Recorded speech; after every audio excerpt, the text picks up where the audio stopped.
დღეს ჩვენ იმ საგანმანათლებლო სისტემაზე გვინდა გესაუბროთ, რომელზეც სწორება უნდა ვიღებდეთ ნამდვილად. ეს ფინური განათლების სისტემაა და ეხლა მინდა გიამბოთ, რა გამოარჩევს მას და რატომ ცდილობენ ამ სისტემის დანერგვა სხვადასხვა ქვეყნებში და მათ შორის რატომ უნდათ ამ სისტემას მიუახლოვდეს ჩვენი საგანმანათლებლო სისტემა სწორედ პროდასავლურად მოაზროვნე განათლების ექსპერტებმა. ისინი ძალიან ხშირად საუბრობენ ამ მოდელზე, მაგრამ ჩვენ ამ სისტემაზე ვსაუბრობთ ხოლმე შორიდან, ახლა კი მინდა გადაცემაში მოვიწვიოთ. მასწავლებელი, რომელიც ფინეთის სკოლებში თითქმის 10 წელია უკვე მუშაობს, ეს დალი ლეკვეიშვილი კლემენტიდესია, რომელიც თბილისში ჩამოვიდა რამდენიმე დღით ფინეთიდან და სწორედ მას გვინდა ვუმასპინძლოთ ჩვენს გადაცემაში. გამარჯობა. ძალიან სასიამოვნოა თქვენი გაცნობა და მიხარია რომ რატომ უნდა ვიღებდეთ სწორებას, თქვათ ამ მეთოდზე, ამ სწავლების ამ მეთოდზე და ძალიან საინტერესოა რა თქმა უნდა, მოგესალმებით. ქალბატონო დალი, ჩვენ თქვენს შესახებ გავიგეთ მას შემდეგ, რაც ჯერ ფინეთში უმასპინძლეთ ქართველ პედაგოგებს სასკოლო სექტორიდან, ვიტყვი ასე, პედაგოგებსაც, სკოლის დირექტორებსაც, ასეთი როგორც ვიცი 20-მდე იყო ჩამოსული და ახლაც ხართ მოწვეული თბილისში, რათა სხვა პედაგოგებს, მასწავლებლებს, სკოლის მასწავლებლებს შეხვდეთ და გაუზიაროთ ფინური განათლების სისტემის სიკეთეები. ეს არის ძალიან მნიშვნელოვანი, როცა ასე პირდაპირ ხდება ინფორმაციის გაცვლა, მაგრამ მე მინდა რომ ტევ პირველის მაყურებელმაც იცოდეს, რატომ ვილტვით ჩვენ დასავლეთისკენ, რატომ გვინდა თუნდაც ფინური განათლების მოდელის რაღაც ვთქვათ ეტაპები მაინც დაინერგოს ჩვენთან, რაღაც ნაწილობრივ მაინც დაინერგოს ჩვენთან. იმ სკოლებში, სადაც მასწავლებლები ხშირად საუბრობენ როგორ შეათ ბავშვებს გაკვეთილზე. იმ სკოლებში, სადაც ძალიან ბევრი რამ არის გამოსასწორებელი, ჩვენ ეს ყველამ ძალიან კარგად ვიცით, განსაკუთრებით ვისაც ყავს, ვთქვათ, შვილი და მოზარდი ოჯახში, ხო? თუ შეიძლება თქვენი გამოცდილებიდან გამომდინარე, აი ახლა მარტივად აუხსნათ ჩვენს მაყურებელს, რა გამოარჩევს ფინეთის განათლების სისტემას, ის რაც ხდება ასეთი მისაბაძი, ასეთი საოცნებო სხვა ქვეყნის განათლების სისტემებისთვის. როგორც იცით, ფინური განათლების სისტემა არის ერთ-ერთი საუკეთესო მთელ მსოფლიოში. მე ძალიან გამიმართლა, იმიტომ რომ სამ სისტემაში ვიცხოვრე და სამი განათლების სისტემას გავეცანი, ეს იყო საბჭოთა კავშირში, მე საბჭოთა კავშირში ვარ დაბადებული. შემდეგ შეერთებულ შტატებში, იქაც ვისწავლე და შემდეგ ფინეთში და მინდა გითხრათ, რომ ნამდვილად საუკეთესოა ფინური განათლების სისტემა. პირველ რიგში მინდა ვთქვა, რომ არის აბსოლუტურად უფასო, ძირითადად ფინური სკოლები არის საჯარო სკოლები, ჩვენთან არის, რა თქმა უნდა, კერძო სკოლები, მაგრამ ის რაღაც განსაკუთრებული სკოლა, მაგალითად, ფრანგული სკოლები, სადაც არის მხოლოდ ფრანგულად სწავლა, ან გერმანული სკოლები. მაგრამ ძირითადად არის საჯარო სკოლები და არის საუკეთესო და უფასო, საერთოდ ამბობენ. მაქსიმალურ სკოლას დიახ, და არის აბსოლუტურად ყველგან არის ერთი დონე, ერთი სისტემა. საერთოდ თუ თქვათ ჩემთვის რომ არ არსებობს უფასო და საუკეთესო არ შეიძლება იყოს, მაგრამ ფინეთმა დაამტკიცა ეს რომ ნამდვილად საუკეთესოა და შეიძლება იყოს უფასო და საუკეთესო. სხვათა შორის აქ ხას გაუსვა კიდევ რომ ორი რამ არის უფასო და საუკეთესო ფინეთში, ეს არის განათლების სისტემა და ეს არის ჯანდაცვა. ორივე საუკეთესოა და ორივე უფასოა. საუკეთესოა იმიტომ, რომ სახელმწიფოს ნება იყოს საუკეთესო. ეს არის ძალიან მნიშვნელოვანი, ხო? და ზუსტად იმ რაღაც ერთგვარ სტერეოტიპს, რომელსაც თქვენ ახლა გაუსვით ხაზი, რომ თითქოს უფასო როგორ შეიძლება იყოს ხარისხიანი, როცა სახელმწიფოს ნება არის და ხელისუფლების ნება არის, ეს არის შესაძლებელი და ის სწორედ ამის დასამტკიცებლად მინდა უსმინოთ ჩვენს სტუმარს. სწავლა არის უფასო, იქ სადაც ძირითადად როგორც თქვენ ბრძანეთ არის საჯარო სკოლები. საჯარო სკოლებია. ანუ ბავშვი შედის იმ სკოლაში, რომელიც არის სახლთან უფრო ახლოს. სახლთან უფრო ახლოს. აი მაგალითად მე თუ ვარ პრემიერ-მინისტრის ან პრეზიდენტის მეზობელი, ჩვენი შვილები ერთ სკოლაში ივლიან, იმიტომ რომ არ შეიძლება რომ თქვა მე ავირჩიო სკოლა ჩემი სურვილის მიხედვით. სხვა უბანში არა. ეს მხოლოდ და მხოლოდ ხდება არჩევა სკოლის იმ შემთხვევაში, თუ ბავშვს აქვს შეზღუდული შესაძლებლობის მქონე ბავშვია. იმიტომ რომ თქვა აუტისტური სპექტრის ბავშვები გარკვეულ სკოლაში არიან, იმიტომ რომ მათი დიფერენციაცია ხდება და ვთქვათ, რომელ სპექტრზე არიან აუტისტური ბავშვები ან შეზღუდული შესაძლებლობის ბავშვები იმ სკოლაში მიდიან. და მათ ემსახურებათ ტაქსი. ეს არის სკოლის ტაქსი, სპეციალური ყველა სკოლას აქვს აბსოლუტურად ეს. ესე იგი ტაქსი აკითხავს ბავშვს დილით სკოლაში, მშობელი აბარებს მძღოლს, მძღოლი აბარებს მასწავლებლს და ესეც უფასოა. ესეც უფასოა ბავშვებისთვის, რა თქმა უნდა. ამას ან სკოლა იხდის, ან ქალაქი იხდის. მაგრამ თვითონ მშობლებისთვის და ბავშვებისთვის არის აბსოლუტურად უფასო. ძალიან დიდი მნიშვნელობა აქვს კიდევ სკოლის ინფრასტრუქტურას, იმიტომ რომ როცა სკოლებს აშენებენ, ყოველთვის ეს ამაზე როცა სკოლებში მოდით და ინფრასტრუქტურა გადავდოთ და ხნის შემდეგ, ვიდრე ძალიან მნიშვნელოვანია რა სიტუაცინებენ შენობების პერიოდში. დიახ.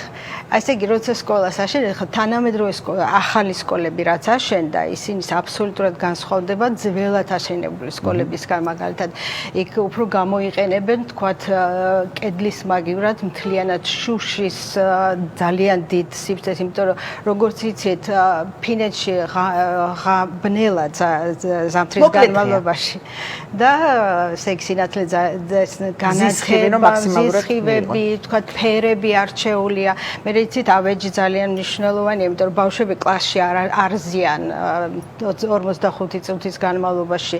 თქვათ, მასწავლებელი ხსნის გაკვეთილს 10-15 წუთის განმავლობაში. შემდეგ მას აძლევს ბავშვებს გარკვეულ დავალებას და ბავშვები უკვე ირჩევენ, რომელ სივრცეში ურჩევნიათ ყოფნა, თქვათ, კლასში დარჩებიან, დერეფანში გავლენ თუ იქ არის ესეთი სპეციალური ესეთი ტახტები, სადაც შეუძლიათ დაჩნდნენ და იქ გააკეთონ დავალება. სწორედ ბავშვზე. იცით, ერთხელ ჩვენ გვინახავს ხალიჩაზე, თვალსას უფლება წამოწეს და ისე მეცადინოს, ხო? მე ამის გამო ამბობენ ხოლმე რაღაცა დისციპლინა. ეს მინდოდა რომ მეთქვა, იცით, ერთხელ Facebook-ზე დავდე სტატუსზე და სურათებიც დავდე, როცა ბავშვები ძირს ვანან და ეს და რატომღაც ყველა შეექმნა შტაბეჭდილება, რომ იქ დისციპლინა არ არის. დისციპლინა არის ძალიან მკაცრად დაცული სკოლაში. ყველა ბავშვის ის მერხთან და ვიდრე მასწავლებელი მათ არ მისცემს უფლებას, რომ ეხლა შეუძლიათ თქვათ აირჩიონ ადგილი, მათ არ აქვთ უფლება. არა, დისციპლინა ძალიან მკაცრია, მაგრამ დისციპლინა, იცით როგორ არის, კანონები იმდენად რბილია და იმდენად მისახები თვითონ ბავშვებისთვისაც პროტესტი არ უჩნდებათ და ადვილად ემორჩილებიან აი ამ კანონებს. აი ეს არის ახალი სკოლები. ნახე როგორი სივრცეა. ეს არის ოროთახიანი საკლასო ოთახი, ეს მატრას ჩვენც გვაქვს. მე იმ კლასში, სადაც მე ვასწავლი, იქ ერთი ოთახი გვაქვს, მაგრამ არის ოროთახიანი კლასები, როცა ბავშვები სივრცეებია და აი ეს შირმები რაც იყო, იცით, აი ამას გამოვიყენებთ, ჩვენთან არის ქეჩის შირმებია, რომელიც დგება ესე ჩვეულებრივ. თქვათ, ბავშვს აქვს ყურადღების დეფიციტი, უჭირს გაკვეთილზე დაჯდომა და კონცენტრაციას უჭირს. მაშინ მერხის ესე გარშემო ჩვენ დგავთ ამ შირმებს და უკვე ის მასწავლებელს უყურებს და გარემოსგან არის იზოლირებული, მაგრამ რა თქმა უნდა რჩება კლასში. მე გვაქვს იცით, აი სპეციალური ბალიშები აქ არის სლაიდში ერთი სპეციალური ბალიშებია, რომელშიც არის ესეთი ჰაერი და როცა ჯდება ეს ბავშვი, შეუძლია რომ იმ ბალიშზე იქანაოს და მერხის ქვევი თუ ესე ვახვევთ ძალიან სქელ რეზინას. და იმ რეზინაზე ათამაშებს ფეხს, იმიტომ რომ არის თქვა ADHD, თქვა ყურადღების დეფიციტის ეს მქონე ბავშვები, მათ ცოტა უჭირთ კონცენტრაცია და ამიტომ ყველანაირი ეწყობათ ყველანაირი. ხელი შეწყობა. აი კვებაზე მინდა რომ ყურადღება გავამახვილო. TV პირველზე იყო ესეთი მოვისმინე, აღარ მახსოვს, მე მგონი თქვენ გადაცემაში იყო, ესე იგი მასწავლებელი ამბობდა რომ ბავშვმა შემომჩივლა რომ ბაღში მერჩია ყოფნა, იმიტომ რომ გვაჭმევდნენ და სკოლაში არ გვაჭმევდნენ. როცა დაიწყო რეფორმა, სასკოლო რეფორმა ფინეთში, ეს იყო 1968 წელს. არც თუ ისე დიდი ხნის არის თქვა დღევანდელი ფინური სკოლა. როცა დაიწყო რეფორმა, მაშინვე მიაქციეს ამას ყურადღება, რომ ბავშვისთვის აუცილებელია კვება. თუ კი სახელმწიფოში ბავშვში ეს კიდე ცალკე პრობლემაა და ცალკე ტრაგედია, მე ვფიქრობ. მაგრამ კვება საჭირო აუცილებელია ბავშვის, იმიტომ რომ ბავშვმა არ შეიძლება აითვისოს და ესე იგი ისწავლოს და აითვისოს ის მასალა სკოლაში თუ ის მშიერია. და ვთქვათ მშიერ კუჭზე ის ვერავითარ შემთხვევაში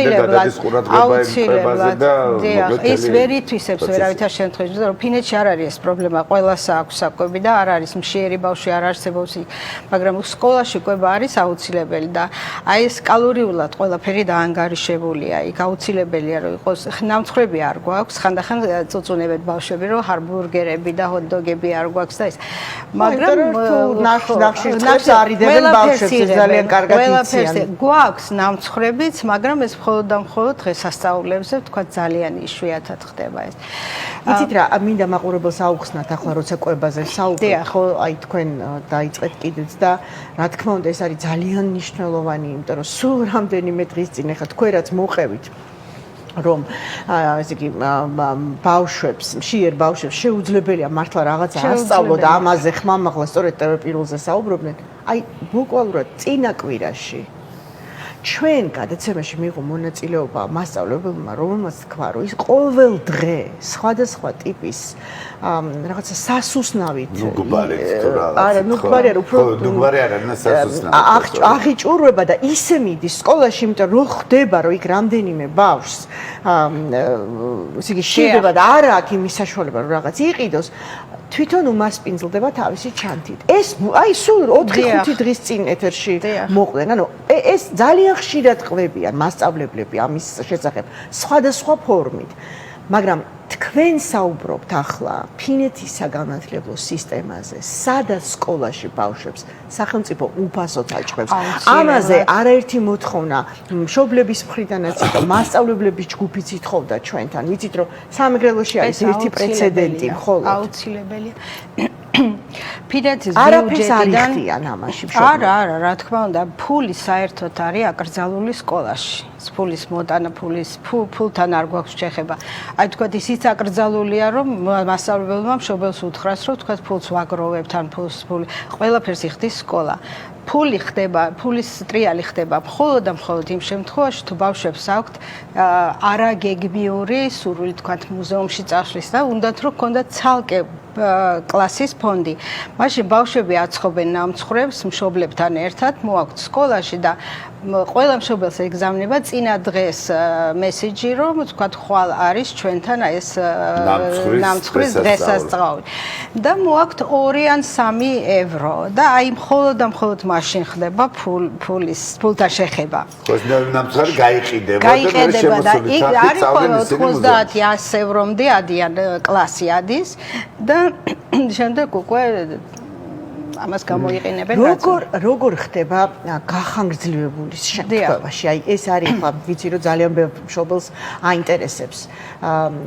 რომ თუ ბავშვს ტოვებს გახანგრძლივებულ, მაშინ რაღაცა დასამატებ, უბრალოდ გადასახადი არის კი, გახანგრძლივებული არ არის უფასო, მაგრამ საქმე იმაშია რომ სავალდებულოა გახანგრძლივებული პირველ-მეორე კლასში, იმიტომ რომ ბავშვი არ შეიძლება მარტო იყოს სახლში 8 წლამდე. 8 წლის შემდეგ უკვე შეუძლია რომ დარჩეს სახლში. გახანგრძლივებული არის ფასიანი, მაგრამ თუ მშობელს არ აქვს შემოსავალი და არ შეუძლია გადახდა, მაშინ ჩვენთან არის ესეთი სახელმწიფო დახმარება, მოზდის წერილი, რომ თქვა თუ არ გაქვთ საშუალება, შეგიძლიათ მოგმართოთ და კელა ქვია მას. იხდის უკვე ბავშვის გადასახადს. ან თუ ოჯახს არ აქვს საშუალება გადაიხადოს, შეუძლია მიმართოს სამინისტროს მიმართავს თუ ადგილობრივ. არა, ეს არის ქალაქის მუნიციპალიტეტის დაფინანსება ხდება ამ გახანგრძლივებულის. ეს ასევეა, ესე იგი გახანგრძლივებული საერთოდ ფინეთში სოციალური დახმარება ძალიან კარგ დონეზეა, იმიტომ რომ აი თქვა ბავშვს უნდა სპორტზე სპორტიც ფასიანია და იქაც თქვა თუ არ აქვს გადახდის საშუალება, მაშინ სახელმწიფო ეხმარება ოჯახს, რომ ბავშვზე ორიენტირებული სახელმწიფოა. და იცით, აი ფინელები საერთოდ ძალიან პრაგმატულები არიან და ძალიან ცოტა ეგოსტურათაც კი უდგებიან ყველა საკითხს აბსოლუტურად, იმიტომ რომ აი სკოლაში რატო იდება ამ ხელა რესურსი? 8 მილიარდი ევრო გამოყოფილი ბიუჯეტიდან ყოველ წელს, ბოდიშვიხდი. ყოველ წელს საგანმანათლებლო სისტემაზე. ეს არის, თქვათ, სკოლები, უმაღლეს სასწავლებლები და ბიბლიოთეკებიც აქ შედის, იმიტომ რომ ბიბლიოთეკაც არის საგანმანათლებლო სისტემის ნაწილი. თქვათ, ბიბლიოთეკა არ არის მარტო ადგილი, რომ მიხვიდე და წიგნი გამოიტანო ან ესა. იქ არის მთელი სისტემა, იქ სამყაროა, ბიბლიოთეკის სამყაროა. გაუტო დალი, ასევე გვაინტერესებს, რა თქმა უნდა, თქვენ ახსენეთ შეზღუდული შესაძლებლობის ბავშვები. ან თქვათ, ვისაც განვითარების მცირედ ჩამორჩენის ფორმები, ხო ვიცით, არსებობს და მე იზრდებიან და გადასარევად ეწევიან თავის თანას კლასელებს. როგორ ხდება ასეთი ბავშვების სწავლა და მე მათი ინტეგრირება? დიახ. ყველა სკოლაში არის სპეციალიზირებული ჯგუფები, იმიტომ რომ ბავშვის, თქვათ, ბავშვს თუ აქვს თქვათ დაუშვათ აუტისტური სპექტრის მქონე ბავშვები.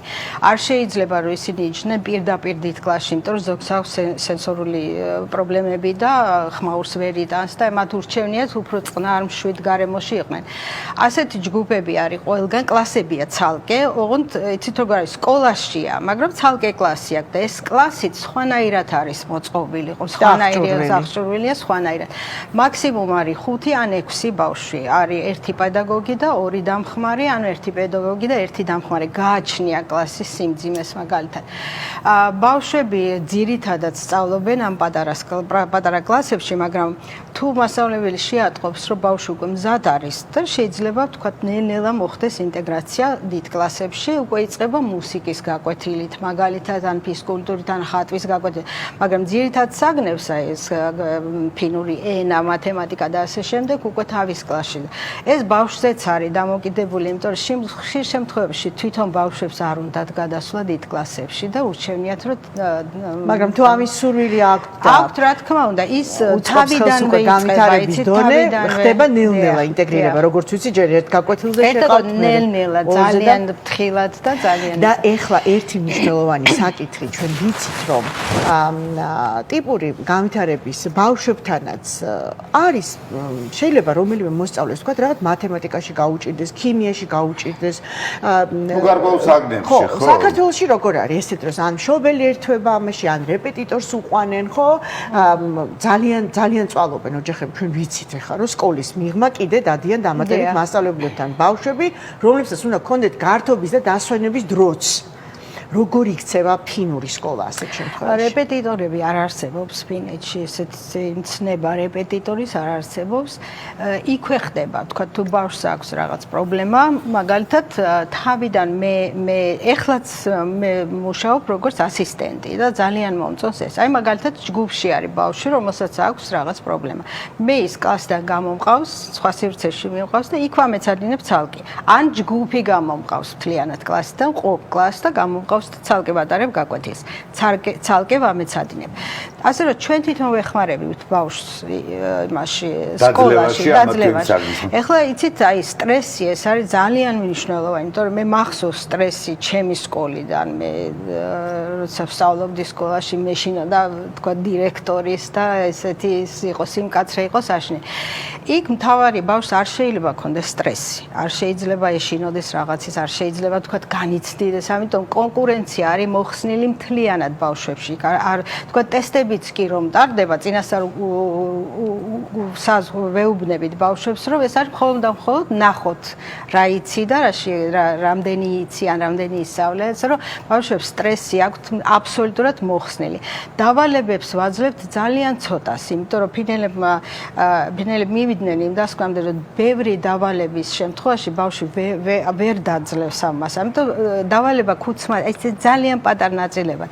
პარასკევს ბავშვებს არ აქვთ დავალება, იმიტომ რომ შაბათ-კვირა არის დასვენება და აუცილებლად უნდა დაისვენან. წამოვალ ვისწავლით თავიდან შევავდივარ კლასში. თქვენი სმენა შეიძლება უწყვეტად ძალიან. ხო, ძალიან საინტერესოა. საუბარი შეიძლება უწყვეტად. ხო, თემაზე საუბარი. აი ეს როგორ მომწონს, რომ სკოლა თვითონ გაყავს ბავშვი რაღაც კონკრეტულ საგანში კიდე.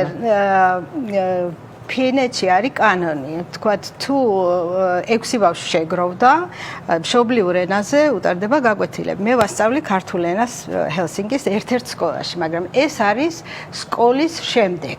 მე ძირითადად სხვა სკოლაში ვარ, მაგრამ წრე არის, დიახ, ეს და სხვადასხვა ისეთ ძალიან უჭირთ ბავშვებს წერა კითხვა.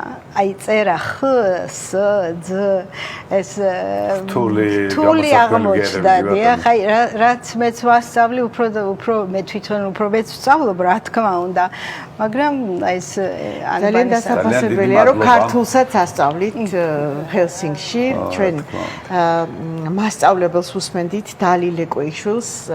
მე მინდა მადლობა გადაგიხადოთ თქვენი გამოცდილება, რომ TV პირველის მაყურებელს გაუზიარეთ და ჩვენთვის ასიამოვნო აღმოჩენა იყო, როდესაც გუშინ გავიგეროთ ჩვენი თანაგუნდელის თამნო ლეკვეიშვილის ბიძაშვილის ბრძანდებით თან. მინდა რომ წარმატება გისურვოთ. დალი ლეკვეიშვილი კლემენტიდესი იპასუხებდა ჩვენს კითხვებს და გვიზიარებდა თავის გამოცდილებას ფინური სასკოლო, ესე იგი განათლების სისტემის შესახებ.